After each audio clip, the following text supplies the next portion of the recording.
I'm Lord Victor Adibowale, and I want to talk to you about bias.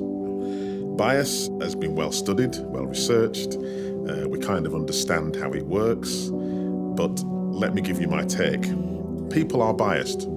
That's not the issue. The issue is whether you're willing to take responsibility for your biases and whether you leave them at the door or take them into your interactions with patients.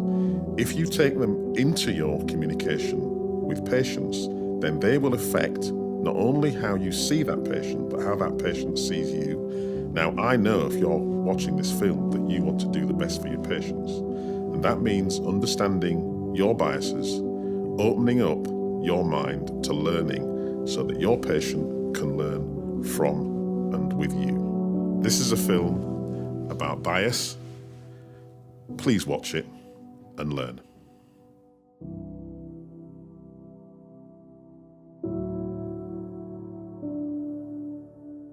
The original surgeon that I saw, this was when I had newly been diagnosed, so it's quite a stressful time.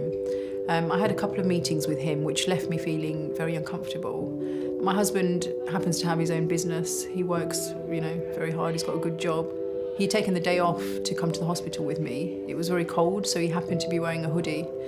My husband happens to be black, so we walked in. He was a black guy in his hoodie. I was an Asian lady. We just felt straight away that the surgeon was making assumptions about us.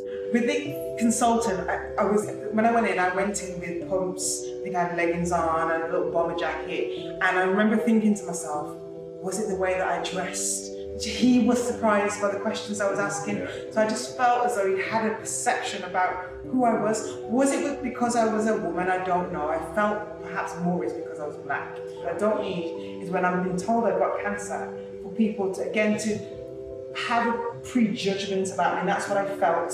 We had loads of questions because it was all very raw. We'd just had the diagnosis. But he was very patronising, and he actually rolled his eyes a couple of times when we asked questions, so we just felt we couldn't speak to him.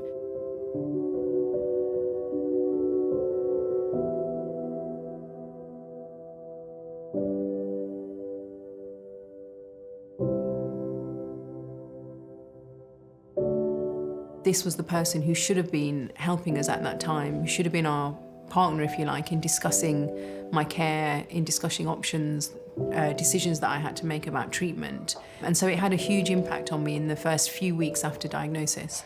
There's an interesting relationship between bias and discrimination. Bias is often hard to see in individual cases.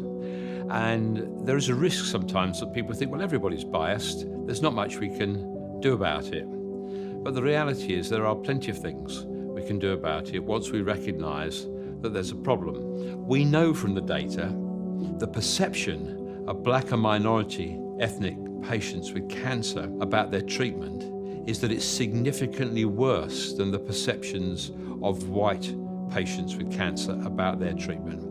There needs to be a conversation to try to understand what's happening here, why the experience is worse, and how it can be changed. Because if the experience is worse, there must be a risk that it's affecting the sorts of treatments that are prescribed, the way in which people are treated, the referrals that take place.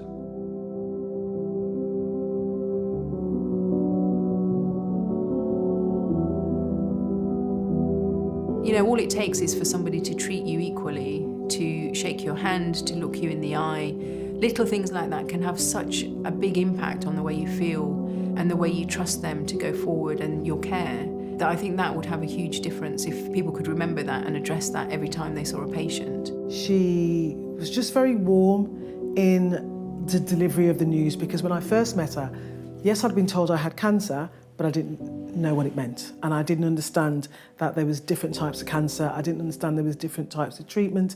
And she explained that my treatment was going to be tailor-made for me. I never felt that I was just going to be left, that I'd be delivered this huge bombshell and I was going to be on my own. She explained exactly when I would see her, who I would, how often that was going to be, and what her job was and what her role was to help me to get to the end of my journey. It's really important that doctors, nurses, paramedics and other staff understand bias is real, it's all around us, we're all biased, And the intelligent thing to do is to recognise that bias exists, because then you've got some chance of diminishing its impact. If you deny it, you can't deal with it.